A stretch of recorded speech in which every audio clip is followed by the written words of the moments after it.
extraordinary stories from ordinary people. Last Sunday in church we enjoyed listening to Andy Hunter, the Scotland director of FIEC. He was speaking on the subject of parenting. He himself is a married man with a family of his own, and I saw they were all climbing Ben Ann in the glorious sunshine a couple of days ago.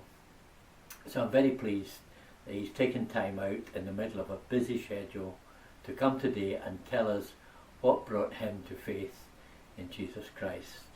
So, welcome Andy. My name is Andy Hunter and I've been a Christian for over 30 years. I became a Christian as a young teenager, and one way or another that has shaped my life ever since. I grew up in a non-Christian, non-church-going family. I was the youngest of 6 children, and family life growing up was a mixture of treasured and a few not so treasured memories. On the one hand, I'm incredibly grateful for my family and my parents, for the many good memories, the holidays, the Christmases, always fed, always cared for, always clothed. I'm very appreciative of the love that surrounded me during those years.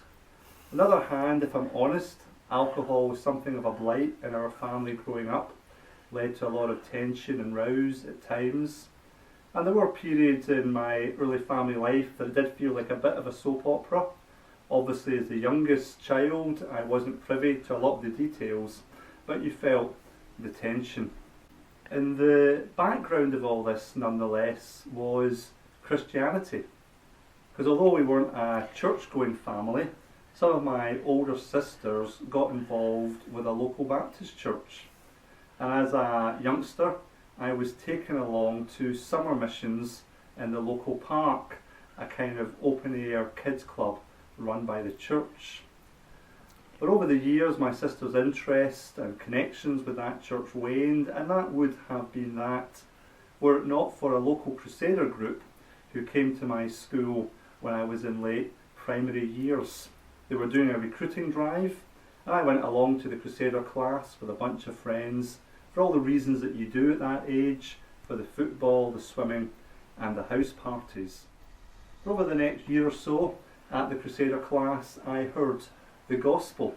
I heard the message about Jesus Christ, the message of God's holiness, of humanity's sinfulness, of the love of God in sending Jesus Christ so that we could be reconciled again to our Maker.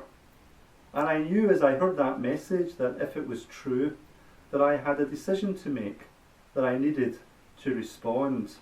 So as a young teenager, one Monday night after one of our activities, I sat in the Crusader minibus and I prayed.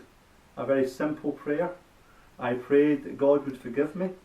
I prayed thanking Jesus that he had died to make that forgiveness possible. And I prayed that God would help me to become a follower of Jesus. Now, of course, that was a long time ago, and I was young. And I guess some will say, well, you didn't know any better. Perhaps you were even a bit brainwashed. At that age, you just want to fit in and please people, and you do what is expected of you. But of course, not everybody who went to Crusaders did make that decision. And as people grow older and have more life experience, they are able to evaluate their beliefs. Indeed, people often change their beliefs. It's possible to reject belief just as it is possible to reject disbelief. So I think it's something of a score draw to say that you're just a product of your upbringing. In intervening years, I've had a lot of time to reflect on that teenage decision, to evaluate it, to ask if it's credible, if it does stand up to adult scrutiny, and indeed if it is true. And as I've done so, I keep coming back to 3 things. 3 things that convince me. The 3 points aren't original to me, as you'll see from the alliteration, but at least I'll be able to explain them to you in my own words. Firstly, creation. By this, I don't mean arguments about fossils and carbon dating, but simply the fact that I exist. A thinking, feeling, self-conscious being.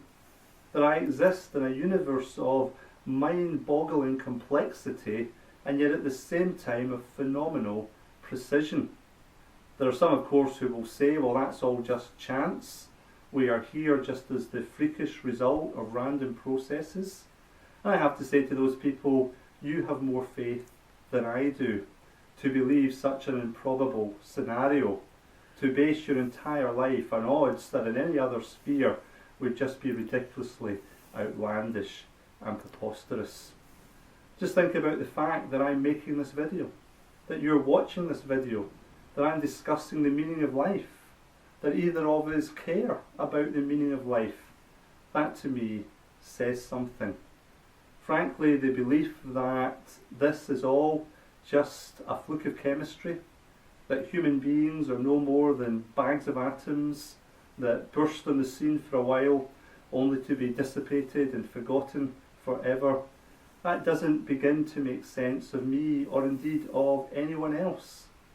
You see, creation compels me to believe that there is a creator, that there is more to this life than just meets the eye.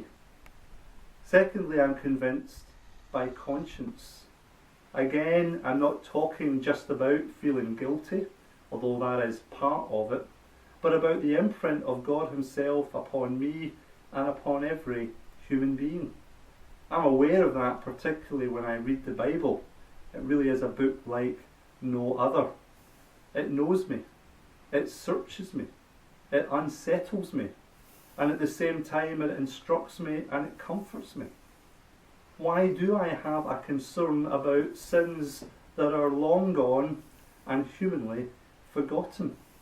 Why do I even ask what the point of me is, or wonder whether my life has any value or significance? Why does the law of the jungle bother me? Doesn't seem to bother the lions.